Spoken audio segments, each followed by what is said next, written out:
Hi, everyone, and welcome to this month's LinkedIn Live, The Good Enough Job, with our amazing guest, Simone, aka Simo Stolzoff.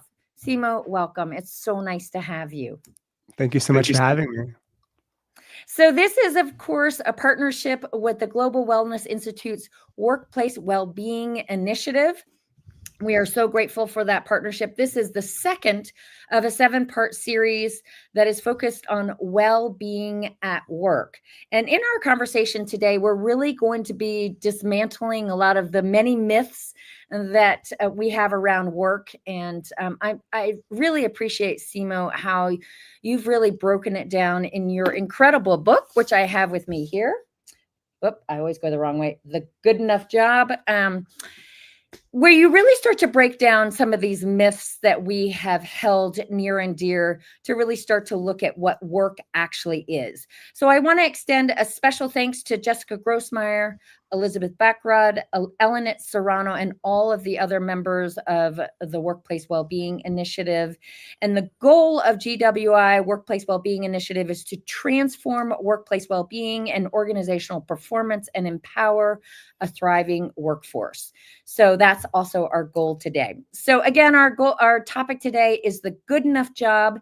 Simo, where are you today? And to our listeners, please share in the comments. Please share where you're coming from. I'm actually in Bend, Oregon, as opposed to San Francisco. But Simo, where are you today?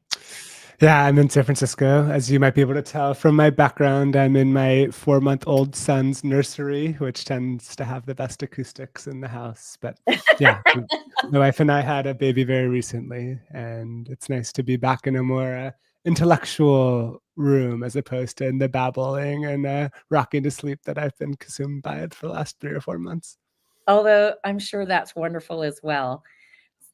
So in addition to being a newly minted dad, Simo is a TED speaker. He is a journalist. He is, of course, author of The Good Enough Job. And he's also author of a book that is soon to be released called How to Not Know, which is really about navigating uncertainty. And I really look forward to seeing that book. Certainly, we are in an age of uncertainty like no other time before. So like last time, we will be doing a book giveaway. So if you would, in addition to writing where you're coming from, and it looks like that we've got Jessica coming in from Vermont. We've got Juan Carlos coming in from Barcelona. Wonderful. Ria coming in from Arkansas. We've got, I love that. We've got, I hope I'm pronouncing this correctly, Thato from South Africa. So please continue to write where you're coming in from. We've got Kamana coming in from Arizona. So if you are interested in entering, I should say, the raffle for receiving The Good Enough Job, along with my book, Workplace Wellness That Works. This is, we're celebrating the 10-year anniversary. Please write in the comment, I'm in, and you will be considered for the draw. So, Simone, you are a self-professed workist. So please tell us, what does that mean? And then once you've defined that, I would love for our audience to share whether or not you are a workist as well. So write yes, no, or in your case, Simo, I know you are a recovering workist. So your third option is recovering. So go ahead. Yeah, so workism is a term that was originally coined by a colleague of mine named Derek Thompson at The Atlantic. And it refers to the idea of treating work akin to a religious identity. So looking to work not just for a paycheck, but also as a primary source of community, of meaning, of purpose, of self-actualization. And in the book, I make the argument that with the decline of organized religion and other neighborhood and community groups in our lives, work has come to take an outsized role. And I think this cuts both ways. On one hand, people are looking to work for a lot more than what they once looked to for work. And on the other hand, it can set us up for a few risks that I think we'll talk about later. And so, for me personally, I've always looked to work as my primary means of making a difference in the world, my primary means of community, self-expression. And I think the result of that is that I really centered my entire life around work. And this all came to a head when I was about 28 or 29, and I was working as a magazine reporter for a magazine in New York City. And I got a job offer to join a design firm in San Francisco. And it threw me for an existential loop. I don't know, maybe some of the people in the audience have been at a similar career crossroads, but it didn't feel like I was choosing between two jobs as much as it felt like I was choosing between two versions of myself. And I would to my Uber driver and my yoga teacher and anyone who would give me their ear about what decision I should make. And I came to the realization that I was conflating my identity, who I was, with my work. And I knew that I wasn't the only one. And so this realization turned into this multi-year investigation research project that eventually became the book, The Good Enough Job. But I define a workist as anyone who looks to work as their primary means of self-actualization. And I think it's something that is hard to unlearn. And maybe there are parts of it that are in the water for all of us, regardless of whether you're in a country that is as work-centric as America or not. Yeah, I think that it really is.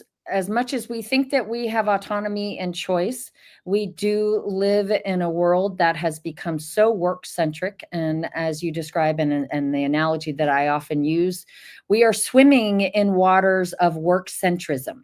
So, again, to our listeners, please share. Yes, I am a workist. No, I'm not. Or are you a recovering one, much like Simo? I would characterize myself as recovering. And one of the things that you talk about in the book, Simo, is this idea of really starting to redefine yourself as someone and something beyond your work. So in your case, you are, in addition, beyond your work, you are a dad, as we spoke about. You're also a competitive ultimate frisbee player. You're also a salsa dancer. Your heritage is both Italian and Jewish, and you are a San Francisco native. So these are all parts of your identity beyond the work that you do.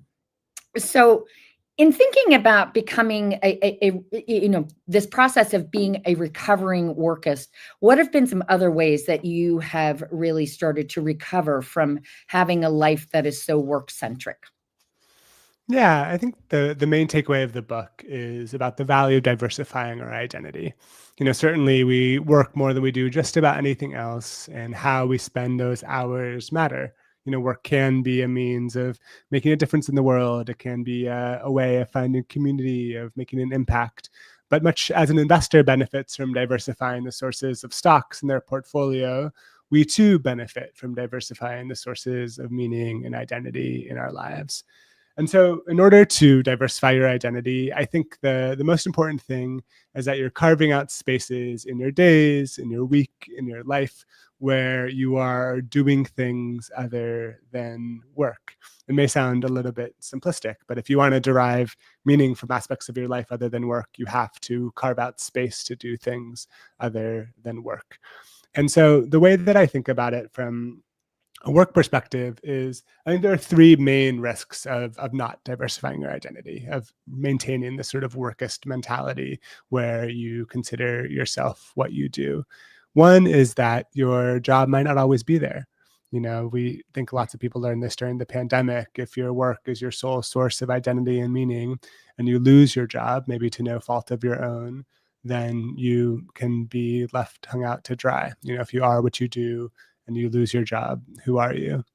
The second is that, there are many aspects of who we are beyond just workers. Certainly we are professionals, but we are also neighbors and friends and citizens and artists and travelers. And unless we actively invest in those other aspects of who we are, those other identities can wither. And the third is just about the nature of being more well-rounded as individuals. I like to think about happiness as sort of the expectations and the reality and the difference between the two. And if we have these sky-high expectations of what work can deliver, it can lead a lot of room for disappointment. And so I think if we are able to think of ourselves as more well-rounded individuals, it can benefit our work lives. The research shows that people who have what researchers call greater self-complexity tend to be more resilient in the face of adversity. You know, this makes sense. If you are sort of rising and falling based on your professional accomplishments and your boss says something disparaging, it can spill over into all of the other aspects of your life. Research shows that people who have diversified identities tend to be more innovative and creative problem solvers, as they're able to source inspiration from aspects beyond their sort of narrow purview of their job title. But in addition to the business case, I think there's also the moral case. And if we want to be more well-rounded individuals, if we want to live in robust communities, if we want to have a robust society at large, I think it's incumbent on each of us to invest in aspects of our lives beyond our work. So we had a question around workism versus jobism. If we define our work as everything we do in life and our employment job is an expression of that. So can you clarify the distinction between the two? Yeah, I like, as a words person, I appreciate the semantic subtlety there. I think the reason why I called the book The Good Enough Job and not like The Good Enough Work is I think work is a broader term that can be more broadly defined about things that you do in order to earn an income, but also the types of labor like being a parent or like contributing to your local community that might not necessarily produce economic value, but also can be really meaningful in your life. And so I think the risk is really about job centricity more than work centricity, but jobism doesn't quite have the same je ne sais quoi. And so I think, the title of the book, The Good Enough Job, is an allusion to this term that was coined by this British pediatrician named Donald Winnicott.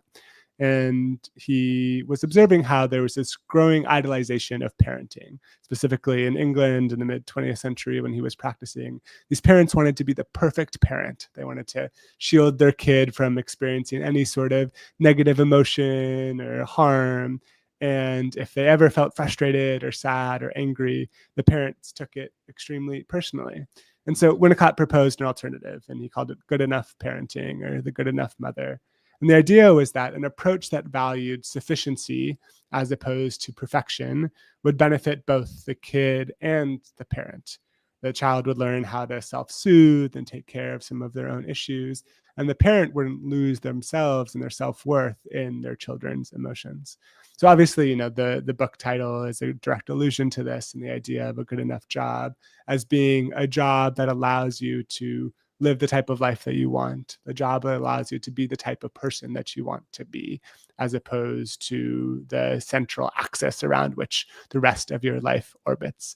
I think the subtlety is that you might look at the title of the book and think it's this like slacker manifesto or an excuse to sit on the couch. But what I like about it is it's a subjective definition, right? You get to choose what good enough means to you. Maybe for one person, it's a job that pays a certain amount of money. Maybe for someone else, it's a job that allows them to have a certain type of impact or make a certain type of difference in the world. Maybe for someone else, it's a job that allows them to get off at 4:00 so they can pick up their kids from school or go on that afternoon bike ride that really brings a lot of meaning to their lives.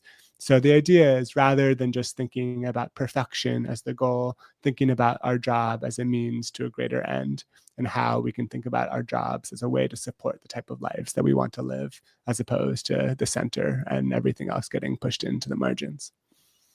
So again, if people would write in, are you a workist? Yes, no, or recovering? And I think it's really interesting, Simo, how you really were, these myths that you tackle really do tie to perfectionism. And one of the things that I often tell myself is the Brene Brown quote, "I am imperfect and I am enough." So it's a matter of kind of self-identity that I personally can be good enough and that I'm already enough, but also tied to that the work that I do doesn't have to be the dream job, and we don't have to assign all of these qualities to the work that we do, such as the work that I do. That the company that I work for is a family. It's more than just a company, but kind of being a little bit more realistic. I mean, I love when you really started in the chapter that spoke about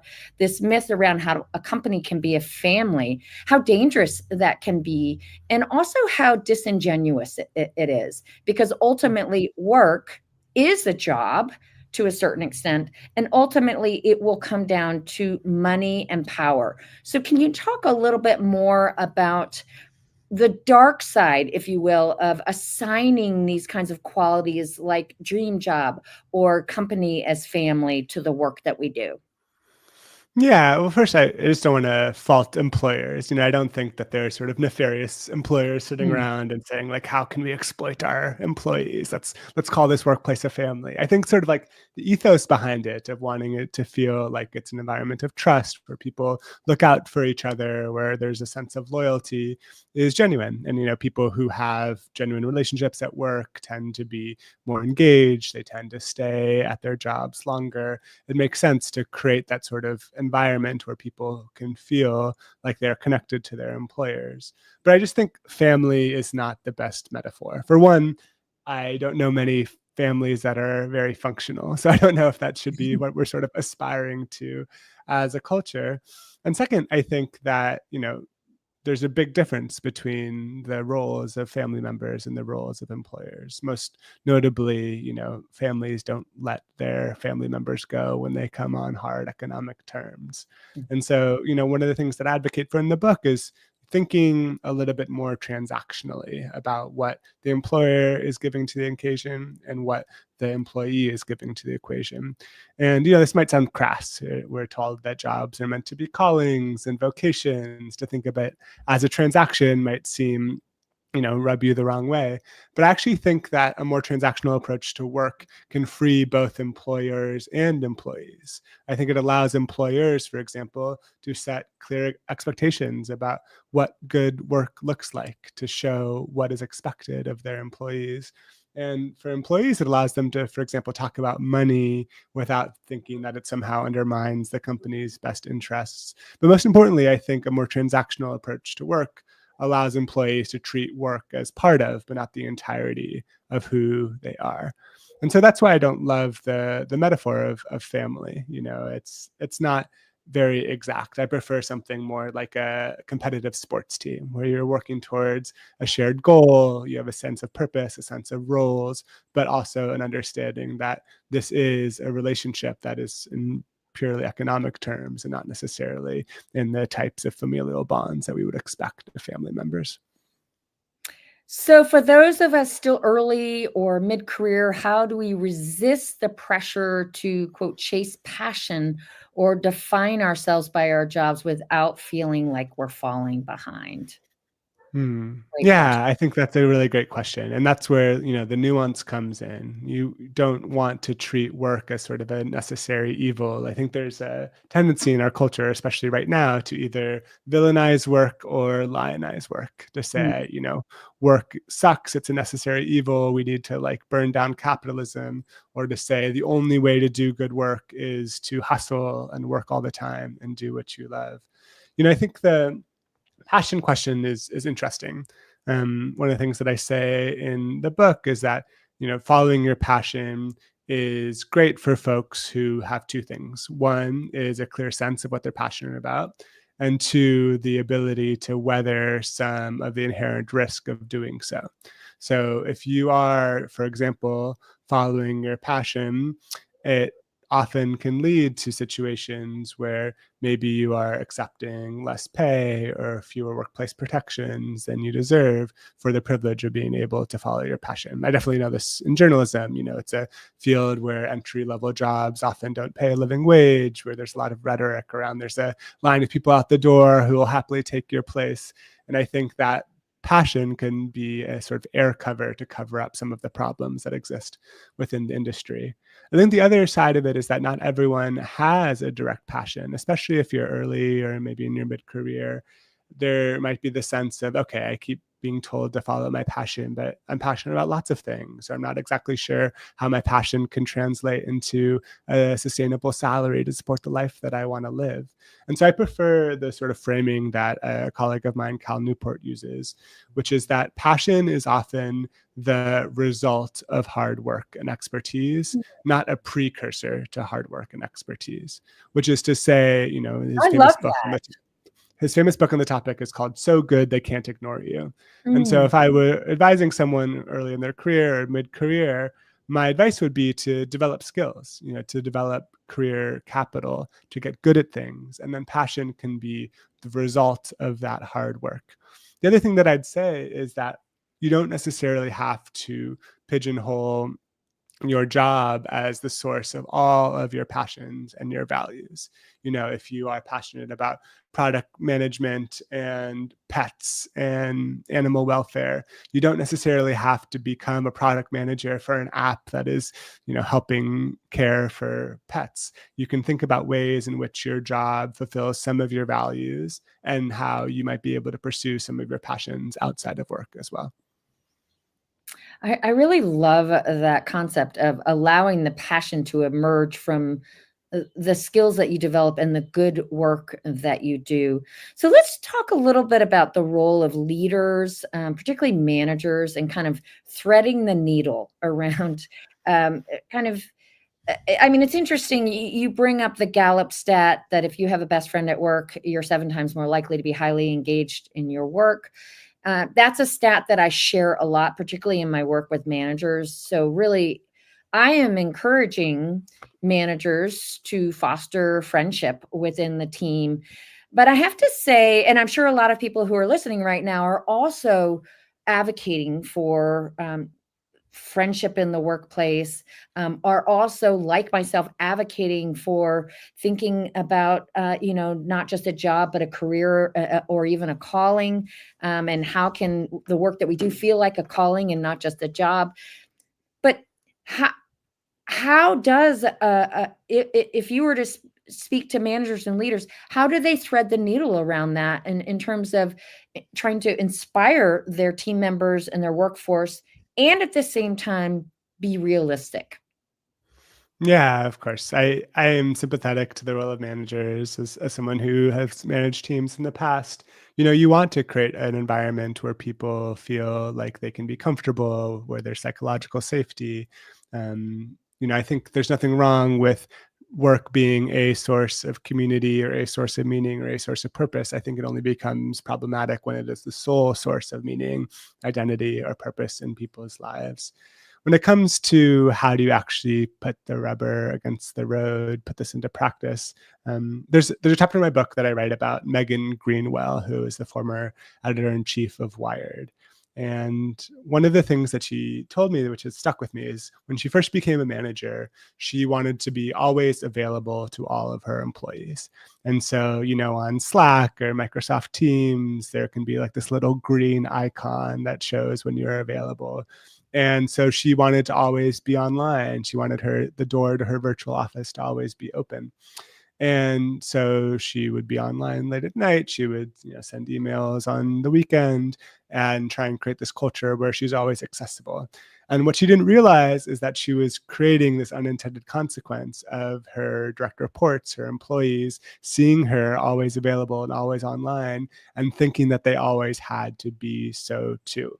And so I think the first thing that I would tell to managers is that you have to model the culture you hope to create. It's one thing to have policies that prioritize wellness or work-life balance or allow employees to be able to invest in their lives outside of work. But unless the managers and the leaders of the organization are modeling this behavior, then it's never going to trickle down to the rest of the organization. The second is I'm really inspired by managers who make the norms of their teams explicit. So whether that's about expectations about when people should be on and off the clock, or expectations about what good work looks like, I think the more transparent you can be about the quality that you expect, the easier it is for employers to rise to the employees to rise to the standard that you set. And I think the other side of this is that the third thing I'd advise to managers is to try and inspire agency in your own employees to get the work done in the way that they best see fit.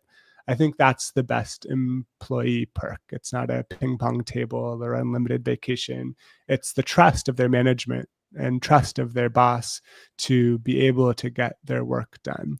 And I think that's one of the positive things that we're taking away from the pandemic is, different people have different working styles, but if as a manager, you're able to set a clear expectation for what good work looks like, you can empower your employees to figure out the how to get there. And that's this sense of agency, this sense of autonomy, the research shows is one of the greatest protectors against burnout. And there's a really interesting study showing that as we move up in an organization, our stress levels actually go down.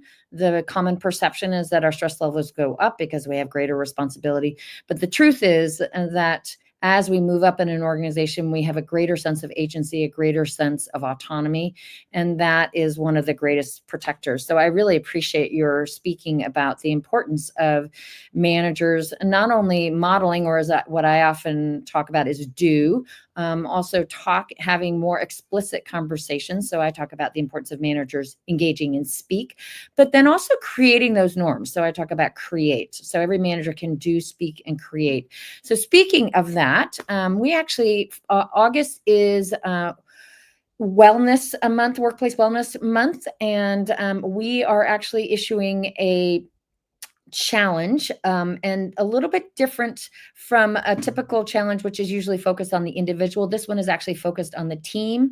So we are really advocating for a shift from self-care to team care, and managers certainly can lead that. So let's talk about how this is such a deep cultural issue in kind of the American way of life that has increasingly been exported internationally. How do we actually start to change the larger culture, particularly around a capitalist system that really fosters these ideas that I am what I do? How do we push back against that as individuals, as organizations, and even as a society? I appreciate the question.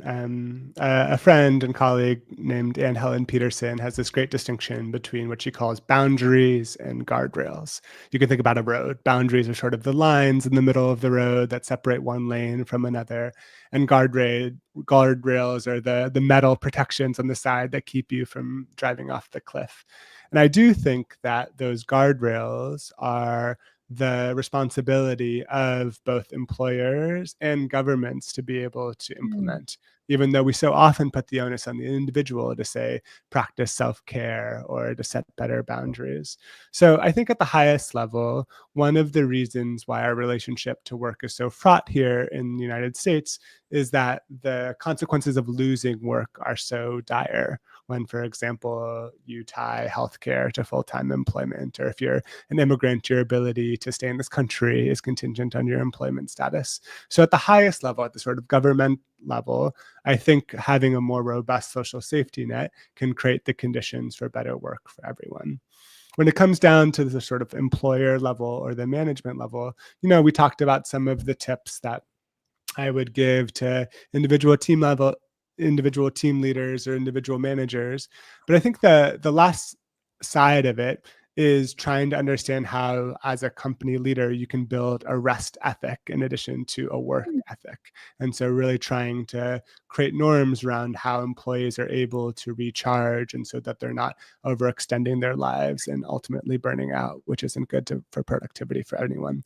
And then at the individual, I think, we have an onus as well to, for example, invest in aspects of our lives outside of work to help create the culture that we wish to be a part of on an individual level by modeling what healthy work boundaries looks like and changing the culture. One of the cheeky tips I give in the book, as opposed to asking what do you do to people that you meet at a dinner party, thinking about other ways that you can center conversations around the whole person and the whole self, as opposed to just treating a job title as a proxy for someone's worth in the world.